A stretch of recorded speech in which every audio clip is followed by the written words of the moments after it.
Hello. Hi friends. आप सभी का निर्वाणा क्लासेस में स्वागत है। आज मेरे साथ ऑन ग्राउंड हम लोग बहुत बड़े मुद्दे पे बात करने आए। आज का हमारा मुद्दा है बीपीएससी में जो अभी सत्याग्रह चल रहा है, शिक्षा सत्याग्रह, जिसमें री एग्जाम की मांग उठ के आ रही है। हम लोग इसको लेके बात करने आए हैं। तो मेरे साथ कुछ एक्सपर्ट टीचर्स भी हैं जिनको अपना अनुभव और एक्सपीरियंस है बीपीएससी के एग्जाम्स को लेके, और इनको पढ़ाने में भी अपना अपना एक्सपोजर है अपने अपने फील्ड में। तो हम इनसे भी जानेंगे कि आज कैसी कैसी चीजें हो रही हैं और क्यों हो रही है, इसका मेन ग्राउंड क्या बन रहा है, क्यों हो रहा है आज के टाइम पे सत्याग्रह, ऐसी मांगे कब से शुरू हुई, इसका इतिहास क्या रहा और ऐसा क्यों हो रहा है, चेयरमैन ने क्या कहा। हर एक मुद्दे पे हम लोग पहलू को धीरे धीरे तोड़ तोड़ के समझेंगे ताकि एक भी चीज आपसे मिस ना हो। और ये मैं आप लोगों से एक अपील भी है जो हम लोग साथ में करने चाहते हैं, वो हम लोग आपको जरूर बताएंगे आने वाले टाइम में। तो बने हुए रहिए हमारे साथ पूरे क्लासेस में। तो सबसे पहले हम लोग शुरुआत करते हैं उमाशंकर जी से। हाँ उमाशंकर जी। हाँ बोलिए। ठीक है, तो उमाशंकर जी आपसे मेरा पहला सवाल है। ठीक है, as an student, as an aspirant, आपने 2-3 बार एग्जाम दिया।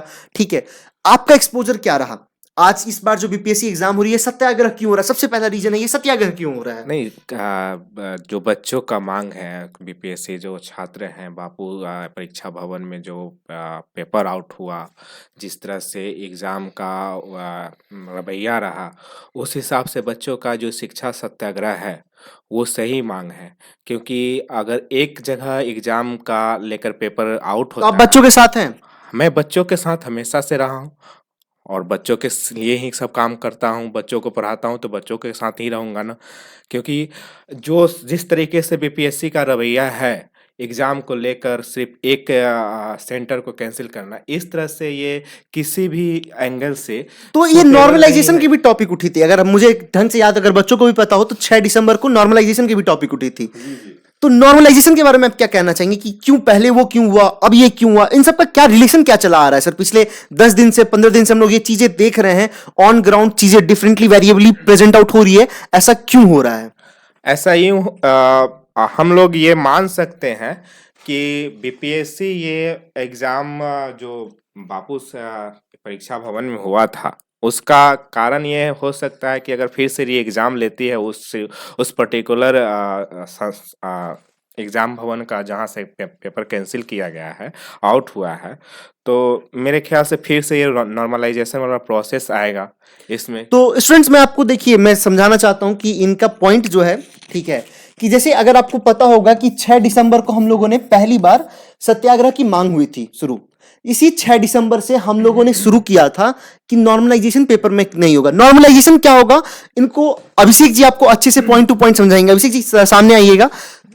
जी नमस्कार। नॉर्मलाइजेशन एक ऐसी प्रक्रिया है जिसके तहत जो विभिन्न प्रकार के जो क्वेश्चन पेपर्स जो अलग अलग ग्रुप्स में बंटते हैं, उसके उनके नंबरों का एक जो क्या कहते हैं, एक बराबर एक बैलेंस करने के लिए एक ये प्रक्रिया अपनाई जाती है नॉर्मलाइजेशन की। तो जो है यही है। तो 6 दिसंबर को मेरे ख्याल से कि नॉर्मलाइजेशन को लेके आप लोगों का एक मांग उठा था, और शायद आप लोगों ने गर्दनी बाग और बीपीएससी परीक्षा केंद्र के आगे बहुत बड़ी जमघट हुई थी, लाठीचार्ज वगैरह सब हुआ था। तो जाके बात मानी गई थी। तो अब ये नया मुद्दा कैसे उठ के आया कि पेपर कैंसिल आउट हो गया, इसमें आपका क्या विचार है? एज अ टीचर आप जो देखते आ रहे हैं बीपीएससी के बहुत सारे पेपर आउट हुए हैं, कैंसिल हुए हैं, इस पे आपका टिप्पणी क्या है? क्या एडमिनिस्ट्रेटिव रिफॉर्म हो सकते हैं? इन सब पे थोड़ा सा बात कीजिए। जी, मैं आपसे बताना चाहूँगा एज अ टीचर, मैं तो यही कह सकता हूँ, जहाँ चिंगारी होती है आग वहीं लगती है। तो ये जो जितना हम ये सत्याग्रह या फिर वो नॉर्मलाइजेशन के लिए जो आंदोलन चला, ये बिना किसी वजह के नहीं चला। इसके पीछे आयोग की कहीं ना कहीं कमियां हैं जो मनसा आप कहना चाह रहे हैं कि जी आयोग की क्लियर नहीं जी है? जी, मनसा उनकी ये कुछ वैसी सी है कि वो फेयर एग्जाम नहीं कराना चाह रहे हैं। हो सकता है कुछ बैकडोर एंट्री की बात हो उनकी, इसके वजह से ये सारा खेल तो ये कोचिंग षड्यंत्र रचा माफियाज जा की रहा हो। बात आ रही है, तो इस पे आप लोगों का क्या कहना है कि कोचिंग माफिया सारे इसमें इन्वॉल्व है, सारे के भाई सारे? हम सबको नहीं कह सकते, ये कुछ चुनिंदा जो बहुत बड़े संस्था जो हो चुके हैं, जी जो आपकी क्या कहते हैं, परीक्षा की प्रक्रिया में जो एक बदलाव कर सकते हैं, उनके पास इतनी शक्ति है, ये बस उन्हीं कोचिंग संस्थानों के आता है। बाकी छोटे मोटे टीचर्स के लिए वैसी संभव नहीं है। अच्छा, तो सर्वेश जी से हम ये जानना चाहेंगे, सर्वेश जी एज आपको पता हो कि 12 दिसंबर को पेपर आउट हुआ है, 13 दिसंबर को जो एग्जाम हुए हैं, और वहां से तभी से मांग चली आ रही है री एग्जाम, कुछ बच्चों को अरेस्ट भी किया गया है। अगर आपको पता हो, हमें पता चला कुछ स्टूडेंट है जिन पे कार्रवाई की जा रही है। आज के टाइम पे आयोग उन्हें उपद्रवी कहते हैं, नॉन सीरियस स्टूडेंट कहते हैं। इन सब के बारे में आपको क्या कहना, और आज के टाइम पे जो बीपीएससी के चेयरमैन हैं उनके बारे में आपको क्या कहना है? सर, सबसे पहली बात तो जैसा कि आपने सवाल पूछा है कि बच्चों को अराजक तत्व और उपद्रवी बोल रहे हैं, नॉन सीरियस कैंडिडेट्स बोल रहे हैं। आप एक बात सर सोचने वाली बात ये है कि सिर्फ बापू परीक्षा परिसर में ही सारे के सारे अराजक तत्व पहुंच गए थे क्या? नहीं, मतलब ऐसा मतलब कैंडिडेट का सिलेक्शन किया गया था कि सारे अराजक तत्व, नॉन सीरियस कैंडिडेट बापू सभागार में पहुंच गए। आखिर आप ये क्यों नहीं सोच पा रहे हैं कि जो बच्चे वहां पहुंचे हैं वो इस स्थिति में कैसे पहुंचे कि अब हमको पेपर नहीं मिला है, अब हम पेपर कैसे दें? ठीक है, जहां तक मेरी बच्चों से बात हुई, बहुत सारे बच्चों का कॉल आया हुआ था मुझे, तो बच्चे बता रहे थे कि सर ऐसा हुआ कि 12:45 तक सर पेपर नहीं मिला मुझे, जिसको 12:40 तक हम लोग बोलते हैं। 12:40 तक सर पेपर नहीं मिला हम लोगों को। तो आप ये बताइए सर, 12:40 तक पेपर नहीं मिला, तो ये जो 40 मिनट का जो ये गैप है, और वहां पर ये बोला जा रहा है कि आपको बेटा तुमको हम पेपर दे रहे हैं, लेकिन तुमसे हम बाद में पेपर जो है तुमको एडिशनल टाइम हम तुमको दे रहे हैं। लेकिन आप ये सोचिए कि इस 40 मिनट में उस बच्चे की क्या मनोदशा रही होगी। तो पेपर नहीं प्रेशर में उन लोग मिला, रहे बहुत ज्यादा काफी प्रेशर में रहे। और बाद में जब पता चलता है कि जैसा कि आपने बोला कि डीएम सर के बारे में आपने बात करी, और जैसा आपने बोला बीपीएससी चेयरमैन सर के बारे में आपने बात करी, मैं यूं ही बस ऐसे गूगल कर रहा था कुछ चीज़ों को। तो आप एक चीज़ बताइए सर, उस दिन डीएम सर जो बहुत ही बड़े प्रशासनिक, और वो राज्य की राजधानी में है, पटना में है जी उनका पोस्टेड है, जहाँ पे आप पोस्टिंग है, तो आप ये बताइए कि उनको इतना ज़्यादा प्रेशर कैसे आ गया कि वो एक बच्चे अभ्यर्थी के ऊपर हाथ उठा दिए? कहीं ना कहीं आपको नहीं ऐसा लग रहा है कि वो मानसिक तनाव से जूझ रहे थे? और सारे जितने भी थे पुलिसकर्मी थे वहाँ पे, जितने भी प्रशासनिक इकाई वगैरह जो भी थी वहाँ पे, सबके होश उड़े हुए थे कि ये क्या हो गया, सबको पता चल गया। लेकिन अगर उसी जगह पे हम बात करें,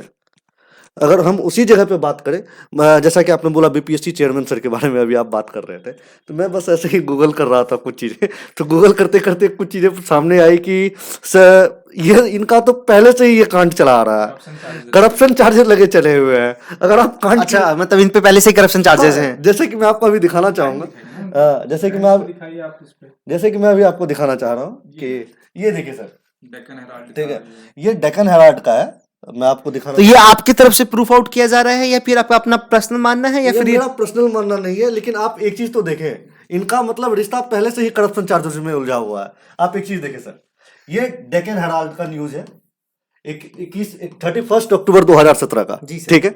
अगर आप देखेंगे कि डेक्कन हेराल्ड जो है बहुत अच्छी न्यूज मतलब ये ऑथेंटिसिटी के साथ ये कोई भी न्यूज को छापती है, ठीक है।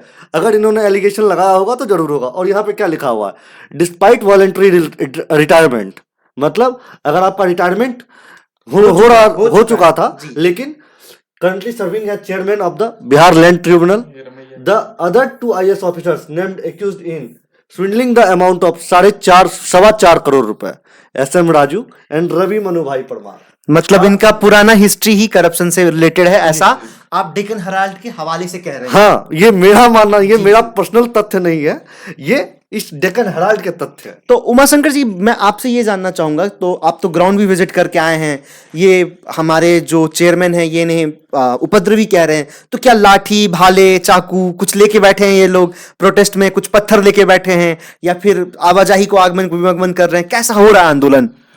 बीपीएससी के चेयरमैन को ध्यान देना चाहिए। वो बच्चे हैं, एग्जाम देने गए हैं, वो किस बेसिस पे कह सकते हैं कि वो उपद्रवी हैं, या उनके पास क्या तथ्य है कि वो बच्चे उपद्रवी बन गए? ये तो वो सोचने वाली बात है। खैर, ये उनका अपना पर्सनल वक्तव्य हो सकता है, मैं इसमें कुछ नहीं कर सकता। जैसे अभी मैंने देखा कि बहुत सारे टीचर्स पार्टिसिपेट करके आ रहे हैं, क्या आप भी गए थे? जी, मैं वहाँ गया था थोड़े समय के लिए। वो पार्टिसिपेशन तो होना ही चाहिए, क्योंकि जो अराजकता कह रहे हैं, कहीं वो खुद संलिप्त न हो अराजकता में। हाँ, काफी अच्छी बात कही आपने कि अराजकता में क्योंकि बच्चों पे बार बार लाठीचार्ज करवाए जा रहे हैं। तो मैं आपसे एक चीज जानना चाहता हूँ अभिषेक जी, कि एज अ फैकल्टी, ठीक है, आप ग्राउंड पे गए, आप चीजों को देख रहे हैं, आप क्वेश्चन पेपर का लेवल कैसा था? मैंने कुछ एक दो पोस्टर देखे हैं कि बच्चों ने लगाया रखे हैं कि 71वीं बीपीएससी का सवाल कुछ ऐसा होगा। ये मैं किसी को टारगेट करके नहीं कह रहा हूं, ये मैंने वहां पे देखा, ऑन ग्राउंड की बात कर रहा हूं कि 71वीं बीपीएससी का सवाल होगा कि बिहार के मुख्यमंत्री नीतीश कुमार किस राज्य के मुख्यमंत्री हैं?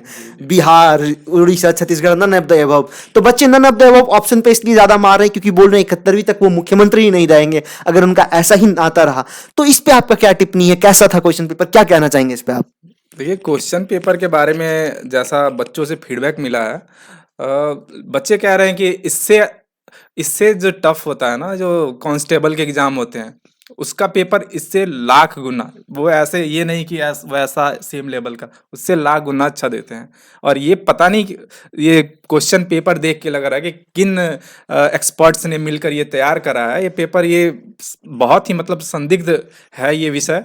बाकी इस पे सफाई के लिए आप इसके अध्यक्ष जो हैं बीपीएससी के, वो ज़्यादा अच्छा कहेंगे। बाकी मैं एक चीज़ और ऐड करना चाहूँगा कि जैसा कि हम लोग क्या अध्यक्ष महोदय कह रहे हैं कि ये सिर्फ जो बापू परीक्षा भवन में जो पेपर कैंसिल हुआ वहाँ पे कुछ परेशानी हुई थी, लेकिन एक तथ्य ये भी है कि बापू परीक्षा भवन एशिया का सबसे बड़ा है और बिहार में सबसे हाईटेक एग्जामिनेशन हॉल बनाया गया है, जो कि ओनली परीक्षा कंडक्ट कराने के पर्पज से ही बनाया गया है। तो अगर इतना हाईटेक होते हुए भी वहाँ पे ये चीज़ें चल रही हैं, तो बाकी बिहार के जितने 9 से 11 सेंटर्स थे जहाँ पे इंफ्रास्ट्रक्चर जो ये सब है बिल्कुल भी डेवलप तो नहीं आपका है, कहना है वहाँ क्या क्या हुआ होगा उस जिसकी खबर उजागर भी नहीं हुई। तो आपका कहना है कि बिहार एज ए राजधानी होते हुए यहाँ पे धांधली चल रही पटना as a है, राजधानी। पटना as राजधानी होते हुए यहाँ पे डायरेक्टली धांधली चल रही है, यहाँ पे Directly बिहार धांधली सरकार और प्रशासन काबिल नहीं है कि परीक्षा। तो ये देखिए, मैं आप लोगों को बताना चाहूंगा, मैं एक थोड़ा सा हिस्टोरिकल बैकग्राउंड दे दूं।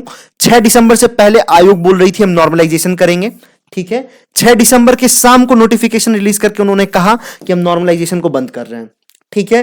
13 दिसंबर को एग्जाम हुआ। 13 दिसंबर को हमें पता चल रहा है कि बापू सभागार जो सबसे बड़ा परीक्षा केंद्र है, उस परीक्षा केंद्र से पेपर लीक हो गया, ठीक है। और आज हम लोग 19 दिसंबर, कल 18 दिसंबर से बच्चे प्रोटेस्ट कर रहे हैं और आज हम लोग 19 दिसंबर की बात कर रहे हैं।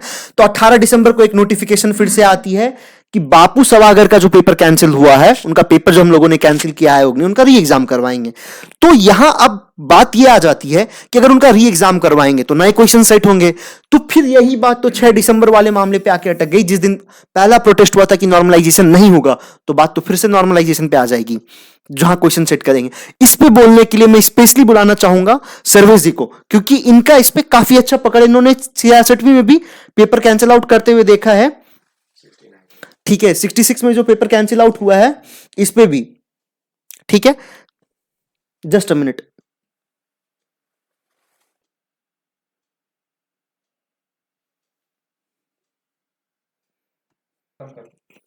तो निर्वाणा क्लासेस की ओर से अब मैं सर्वेश जी को बुलाना चाहूंगा। ये आपको प्रॉपर इंफॉर्मेशन देंगे कैसे नॉर्मलाइजेशन पे बातें हो रही थी, कैसे पहले परीक्षा अच्छी होती थी, कैसे 67th में धांधली हुई है, कैसे उनको कैंसिल आउट किया गया है, कैसे बिहार में हर बार बच्चों को ये चीजें फेस आउट करनी पड़ती है।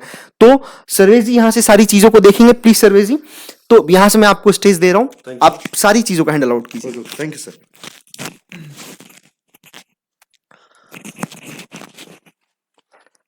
तो जैसा कि अभी हम लोगों ने सारी चीज़ों पे बात किया है, तो अब हम लोग बात करने वाले हैं किस पे। तो सबसे पहले 67th एग्जाम की अगर बात करें तो वो अगर उसमें धांधली हुई थी तो वहाँ पे री एग्जाम भी हुआ था, ठीक है। वहाँ पे एक सेंटर जो आरा का सेंटर था, आपने कौन सा सेंटर था? आरा में एक सेंटर था जहाँ पे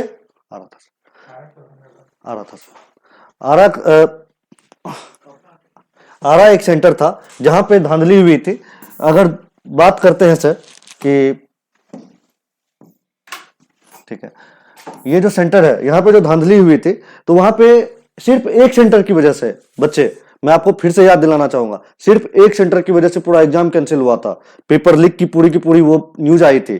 तो मैं ये बोलना चाहूंगा, जब यहाँ पे 11 बजे के बाद बच्चों को अलाउ नहीं किया गया, 1 मिनट का टाइम नहीं दिया गया, क्या चीज नहीं दिया गया बेटे?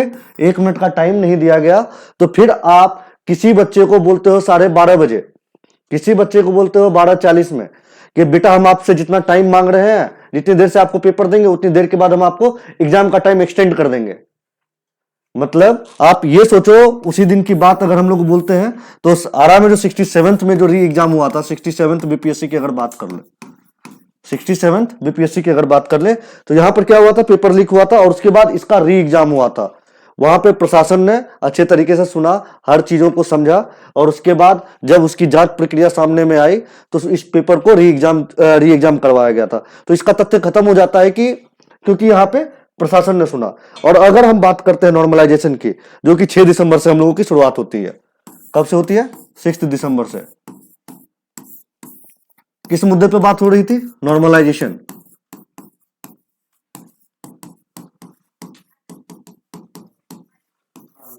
ये नॉर्मलाइजेशन क्या है? What is normalisation? हाँ, जिसके लिए सर आपको पता होगा कि बहुत ज्यादा विरोध हुआ है इन चीज नॉर्मलाइजेशन के मुद्दों पे। ये जो नॉर्मलाइजेशन है, ठीक है, विरोध हुआ था जिसमें लाठियां चार्ज हुई बच्चों के ऊपर, बच्चे हॉस्पिटल चले गए, कुछ बच्चे तो असमर्थ हो गए, जितनी लाठियां उनको पड़ी कि वो एग्जाम भी ना दे पाए। क्या वो नॉन सीरियस कैंडिडेट थे? नहीं थे, पढ़ने वाले बच्चे थे। उनको लगा था कि अगर नॉर्मलाइजेशन होगा तो धांधली होगी, धांधली होगी तो मेरा सिलेक्शन नहीं होगा। हमारे माँ बाप का सपना ऐसे धरा का धरा रह जाएगा। जो बाप पूछता है बेटा तुमने खाना खाया, तुमने पढ़ाई की कि नहीं की, जो बाप अपना जमीन बेच करके बच्चे को पढ़ा रहा है वो भी सोचता है। जिसकी माँ दूसरे के यहां बर्तन मांजती है और पूछती है बेटा तुम्हारी पढ़ाई कैसी चल रही है, तुम्हें चिंता करने की आवश्यकता नहीं है, और बेटा अपने सर पे बर्डन लिए हुए घूम रहा है कि क्या होगा मेरा। इस तरीके से अराजकता फैली हुई है, पेपर लीक हो रहा है, सारी चीजों को। हाँ, नॉर्मलाइजेशन की बात हुई, वो सारे बच्चे रो रहे थे। नॉर्मलाइजेशन होता क्या है? 4-5 सेट का पेपर बना दिए, सारे सेंटर पे अलग अलग सेट भेज दिए। अगर 4-5 सेट की बात करें, एक सेट में ABCD है पेपर का कोड, दूसरे सेट में DEFGH है, ठीक है। इन सारी चीजों को जब इन दोनों पेपर की अगर बात करते हैं, इन दो सेंटर पे, ये जब दो सेंटर पे बात करते हैं, अगर ये दो सेंटर है, अगर इन दोनों को, अगर इसमें टॉपर के बच्चों को 70 नंबर आया है, कितने नंबर आए? 70, और यहां पे 60 नंबर है, तो इन दोनों को मिला करके एक परसेंटाइल निकाला जाएगा, तब जाकर के नॉर्मलाइजेशन का मुद्दा उठता है, ठीक है। तो नॉर्मलाइजेशन को आयोग जो है लाठी चार्ज करने के बाद, लाठी चार्ज करवाने के बाद, बच्चे की लाइफ को हेल बनाने के बाद, बच्चे की लाइफ को, बच्चे की मन को डिस्टॉर्ट करने के बाद नॉर्मलाइजेशन को बोलता है कि हम तो नॉर्मलाइजेशन करने ही वाले नहीं थे। क्या नहीं करने वाले थे? नॉर्मलाइजेशन करने ही वाले नहीं थे, क्योंकि ये गलत अफवाह फैलाया गया। जिस तरीके से बीपीएससी ने 17वीं बीपीएससी से पहले इस प्रकार का खंडन किया, इस प्रकार हर छोटी से छोटी अफवाहों का खंडन किया, उस प्रकार से क्या बीपीएससी आयोग के अध्यक्ष का यह बोलना उचित नहीं था कि बच्चे, जब इनको पता था कि नॉर्मलाइजेशन के मुद्दे बहुत हवा ले रही है, इस तरीके से लाठी चार्ज करने के बाद क्या यह उचित था कि बोलना था? लाठी चार्ज करने से पहले भी आप बोल सकते थे, 2 दिन पहले। कहां थे आप? ठीक है। उसी प्रकार से एग्जाम होता है 13 दिसंबर को। कब होता है पेपर? 13 दिसंबर को। 13 दिसंबर को पेपर होता है। बहुत सारे बच्चे जाते हैं, हर जिले में सेंटर पे जाते हैं। कहां जाते हैं? हर जिले में जाते हैं सेंटर पे। आप अगर संख्या, अगर एक कमरे की दूसरे स्कूलों में जो दूसरे जिले के जो बच्चे हैं तो वहां पे एक रूम में कितने बच्चे बैठते हैं? 24 बच्चे। कितने बच्चे बैठ रहे हैं? 24 बच्चे बैठ रहे हैं। 24 बच्चे बैठ रहे हैं एक रूम में, और वहां पे एक बच्चे का फोन आया था, समस्तीपुर में था, कमरा संख्या 7 था, समस्तीपुर में। उसने बोला था, कोई था, क्या बोलते हैं यार, जगह का नाम था, जगह का नाम मुझे समस्तीपुर में एक अल्फा मध्य विद्यालय करके किसी स्कूल का नाम था। वहां पे बोला गया था बच्चे को कि बेटे तुमको 5 मिनट के बाद पेपर आएगा, तो 5 मिनट से हम तुमको एक्स्ट्रा टाइम दे देंगे। तो वहां पर बच्चे ने जवाब सवाल किया था, मैडम जब आप 1 मिनट आप घुसने नहीं देते हो 1 मिनट लेट से, तो आप मुझसे सवाल, पेपर आप मुझे 5 मिनट के बाद क्यों दोगे? पेपर मुझे ऑन राइट टाइम चाहिए, ठीक है। एग्जाम देने के बाद बच्चे खुशी खुशी बाहर निकलते हैं, पेपर दे करके बोलते हैं कि मेरा पेपर बहुत अच्छा गया। बात करें स्टैंडर्ड्स की, तो आपको बहुत अच्छे तरीके से पता है स्टैंडर्ड्स क्या है, और स्टैंडर्ड, पेपर के स्टैंडर्ड के बारे में मेरे दूसरे शिक्षक जो मेरे मित्र हैं वो आपसे बात करेंगे। पेपर देने के बाद निकलते हैं और पता चलता है हंगामा हो चुका है। हंगामा हो चुका है, ठीक है, हंगामा हो चुका है। क्या हंगामा हुआ है? क्या हंगामा हुआ है कि पेपर लीक हो चुका है, पेपर में धांधलियां हैं। क्योंकि अगर आप मैच करेंगे मनु भाई परमार सर की बात को और डीएम सर पटना की बात को मैच करेंगे तो दोनों की बातों में आपस में ही मेल नहीं है। क्या नहीं है? आपस में ही मेल नहीं है। अब आप ये बोलेंगे मेल कैसे नहीं है, क्योंकि आपने तो न्यूज देखा ही होगा, ठीक है। आपस में ही मेल नहीं है। अगर आप बताओ एक सेंटर पे 12,000 बच्चे गए पेपर देने के लिए, तो आयोग को पता है कि मेरा इस सेंटर पे 12,000 बच्चे हैं, तो 12,000 मुझे पेपर भेजना है। पेपर क्यों नहीं भेजा आपने? और आप लास्ट में बोलते हो कि पेपर की कमी हो जाती है। आज तक तो ऐसा नहीं हुआ। इससे पहले अतुल प्रसाद सर थे। अतुल प्रसाद सर जिस दिन जो एग्जाम कैलेंडर वो रिलीज करते थे, जिस दिन जो एग्जाम हो, जो रिजल्ट हो, जो इंटरव्यू हो, उसी डेट के अनुसार सारी चीजें क्लियर होती थी। आखिर आपके ही आने के बाद, मनु भाई सर, आपके ही आने के बाद ऐसा क्यों हुआ? सारी चीजों में विलंबता, किसी भी चीज का एक समय पर रिजल्ट नहीं दे पा रहे हैं आप। आयोग को तो लोग अयोग्य कहने लगे हैं, ठीक है। आप इतनी विलंबता क्यों? अतुल प्रसाद सर से आपको सीख लेनी चाहिए। जो पेपर की बात कर रहे हैं, जो पेपर की बात कर रहे हैं हम लोग, पेपर लीक हुआ था, ठीक है। जो पेपर लीक हुआ है, आप वहां से देखिए कि अगर हम लोगों का पेपर सिर्फ बापू परीक्षा परिसर जो है, कौन सा है? बापू परीक्षा परिसर, ठीक है। यहां पे पेपर लीक हुआ। बापू परीक्षा परिसर के बारे में आपने देखा, यहां पे पेपर लीक हुआ है। 12,000 बच्चों का पेपर कैंसिल कर दिया गया। तो सारे बच्चे 911 सेंटर्स पे नहीं हुआ, लेकिन एक सेंटर पे तो हुआ है। 12,000 बच्चे, 12,000 बच्चे के साथ आपको लग रहा है वो इंसाफ होगा? नहीं होगा। इस बार का पेपर क्या है? पेपर के बारे में तो मेरे दूसरे सहयोगी आपसे बात करेंगे, लेकिन उनको अंदाजा लग चुका है। क्या लग चुका है? कि वन लाइनर पेपर आएगा। क्या आएगा? पिछले तर्ज पे अतुल सर से आप लोगों को सीख लेनी चाहिए थी कि यूपीएससी के पैटर्न का हम सवाल पूछेंगे, और पूछ किस लेवल का है? हे राम, बच्चे भी शर्म कर रहे हैं कि आखिर आयोग ने पेपर लिया है कि अयोग्य ने पेपर लिया है। मजाक बना करके रखा है सर आप लोगों ने। लेकिन बच्चों, आप लोग घबराना मत, निर्वाणा क्लासेस आपके साथ है। और अब आप आगे जो सर आपसे बात करेंगे वो उमाशंकर सर है, और आपको सारे मुद्दों के बारे में बताएंगे। जी सर। कैसे हो बच्चों? मैं ज़्यादा कुछ नहीं बोलूँगा।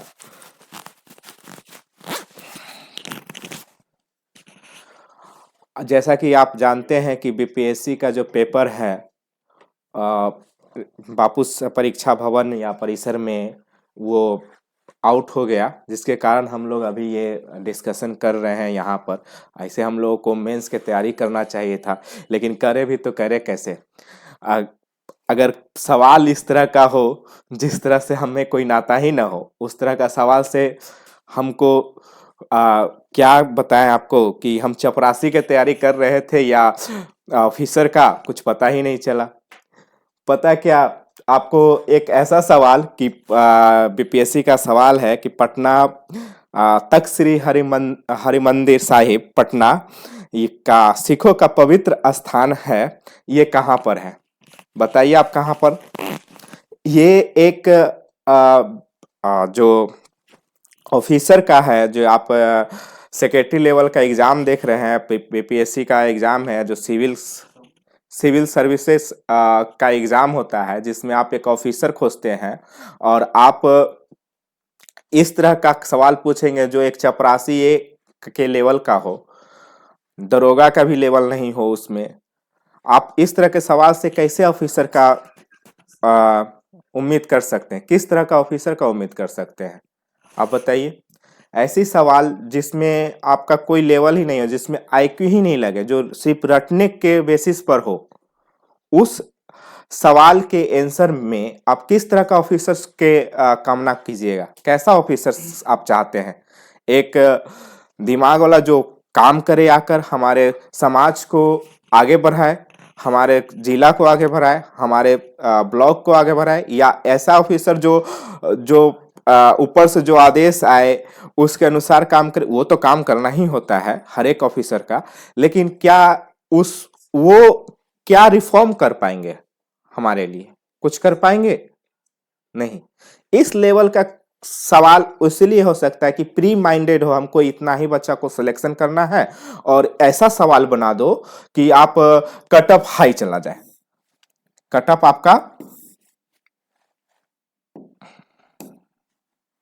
आपका हाई चला जाए, तो बच्चे भी खुश कि सवाल अच्छे थे, सवाल आसान थे, इसीलिए कट ऑफ हमारा 110 प्लस इससे प्लस जा रहे हैं।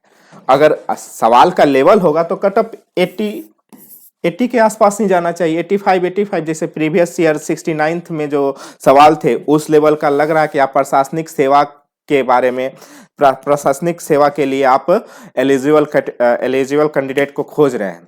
लेकिन इस सवाल में जिसमें वन लाइनर हो, जिसमें कोई आईक्यू का बात ही नहीं हो, उस सवाल का लेवल से पता चलता है कि आप प्रशासनिक सेवा के अधिकारी नहीं खोज रहे हैं, मात्र आप एक चपरासी खोज रहे हैं, जिस तरह का सवाल था।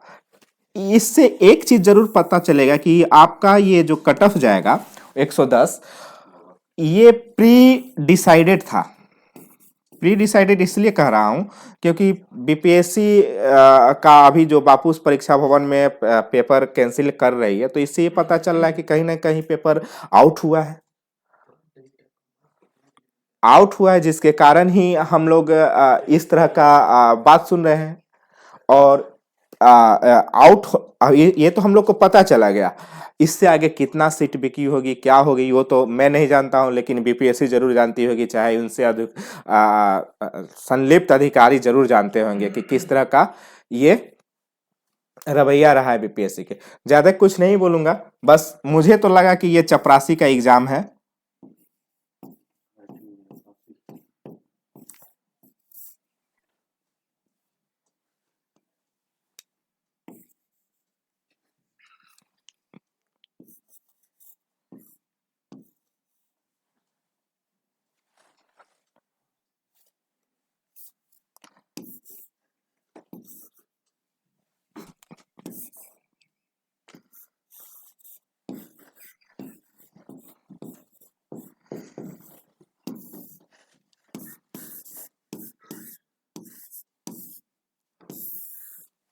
बीपीएससी चपरासी।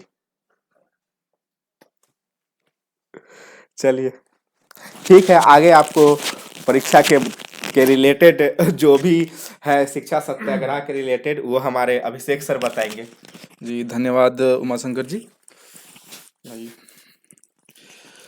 हाँ, तो जैसा हमारे सहयोगियों ने बताया, ये बीपीएससी ने एक भद्दा मजाक सा कर दिया है।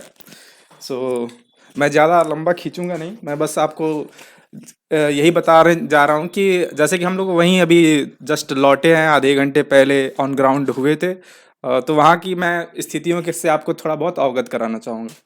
वहाँ पे जैसे कि अभी संख्या हालांकि बहुत अच्छी है, 2-3 हज़ार बच्चे हैं, लेकिन वहाँ पे संख्या की बहुत कमी है, क्योंकि सरकार जो देखती है ना, उनको संख्या चाहिए, संख्या बल मजबूत हो।